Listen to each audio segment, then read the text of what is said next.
Here's a short video on making a stuff sack. So I've got some of this material here. It's a, I think they use it in kites and sails on small craft. It's a ripstop nylon, really thin, nice and flexible. And I like using these for, you know, my pannier bags, or if I'm going out in the bush, I can put things in there. You know, I'll put my rain jacket in one. I'll put one with, you know, apples and bananas and those sort of things, just so that you've got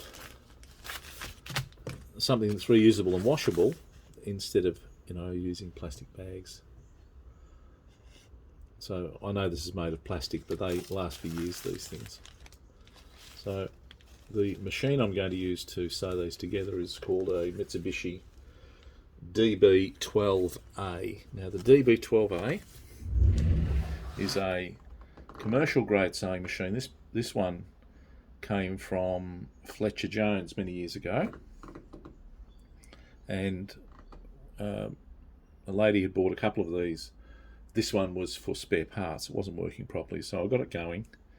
I paid $70 for the machine, and I replaced the feed dogs and needle plate. I re-drilled the needle bar here to accept the more modern needles. So I have a couple of other machines. This guy here is a 153K 103, which is a binding machine, but I use this for making bags and all sorts of things. And they use the same size or the same series of needle. This one here is a lot thicker though. This is a 140 needle, where this one here I'm running at the moment is I think a 90. So, but they are interchangeable. They're running the same thread. I'm running an Oxella 35 upholstery thread in them. So that's that. And then I've got my heavy duty machine, which is a 211A 566AA, which is a Singer machine, and it's a compound walking foot. And that one I use for canvas and leather and any really heavy jobs. So it takes quite a heavy thread. It'll take a needle up to a 200, and pretty large thread. So I'm using an Ultimo bonded nylon in this one. So anyway, back to our little machine, and I'll just go through and make one of these bags. It only takes a minute or two, and you'll get to see how this machine operates. It has been upgraded with the DC servo motor, so it's got plenty of control.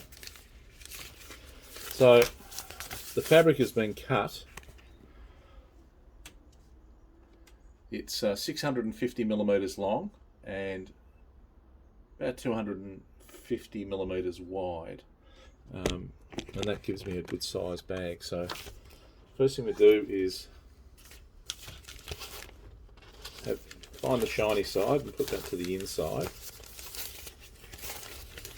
That eventually will be the outside.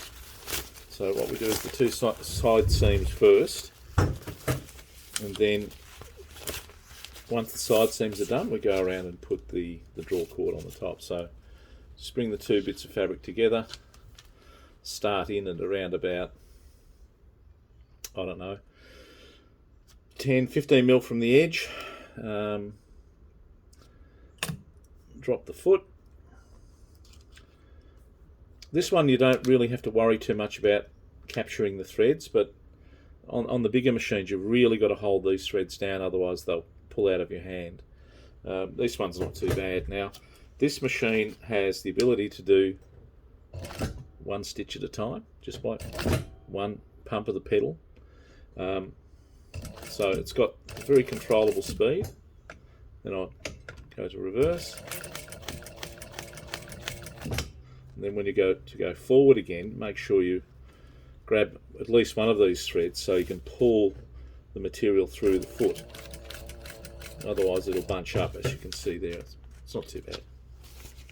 So it's then just a matter of getting your fabric nice and even, holding both edges of the fabric,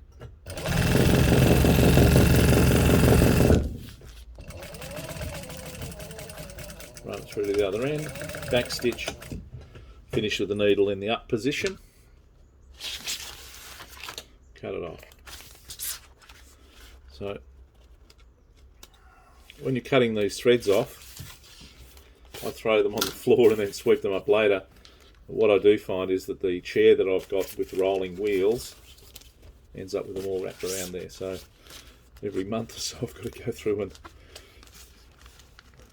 and clean the wheels, the axles of the wheels. So on the end where you're going to have the drawstring, you basically fold the fabric like this. So it's an angular fold. And all you're doing there is just creating a bit of a reinforcement, so you're not pulling on a raw edge. Feed that underneath. Don't necessarily need to start from the edge. Just start, sort of 40 millimeters down from the top, and then you're ready to go. Make sure the fabric is nice and taut. Again, hold both ends. And you do this because the top fabric will try to grab on the foot. You can put a Teflon foot on and a few other things to make it a bit easier, but just keeping it nice and taut. You can run it through, it stays nice. These industrial machines allow you to run a higher tension on the thread, which is really nice because you can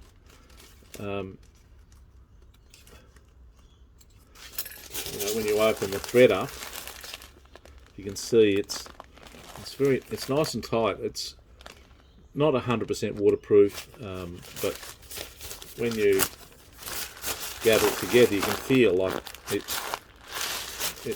is pretty good.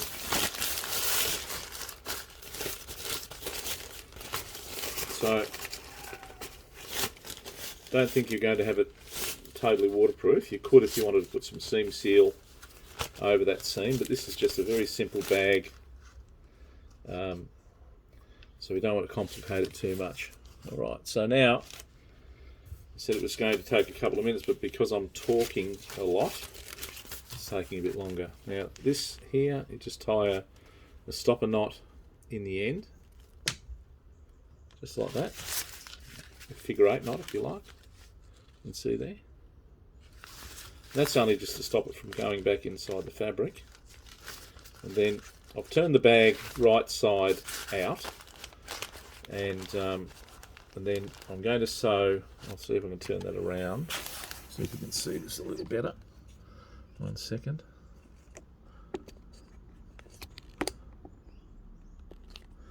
There we go.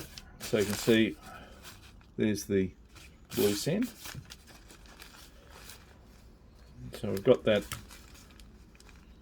folded section that we did earlier is now there to create a nice smooth edge where the fabric where the draw cord comes out of. So just drop this in here. Oop. Should have captured that thread under the foot, which I didn't. No, I'll lift the foot. This has a knee lift on this machine too, so you can lift the foot and lower it, so you can have both hands free, and then drop it down in position. Now give yourself a nice seam.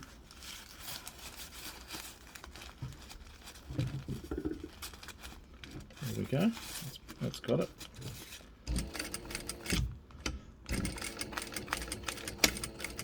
There's our start, and now we can go ahead and finish off the last bit of the bag. So keep it nice and taut. I've got that bunching up a little bit. 1 second.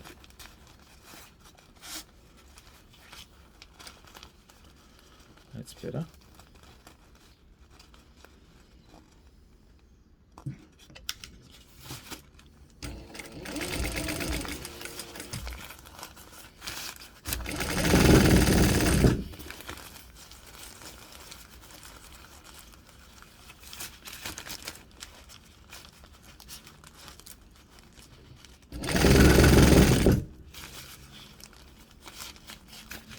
working around on the inside of the bag now, sewing from the inside to the outside, and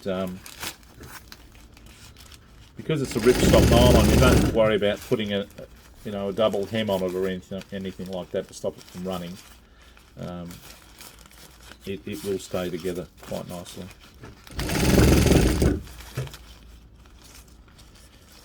There we go, nearly done.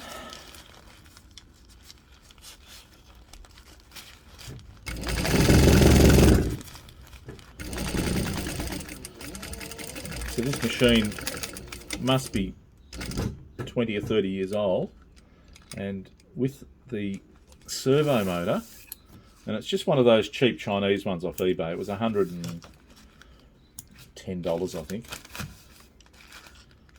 and it just transforms the machine. Makes it really easy to use, and all we do now is pull these threads out, tie a knot in them, and that's it. There's our bag.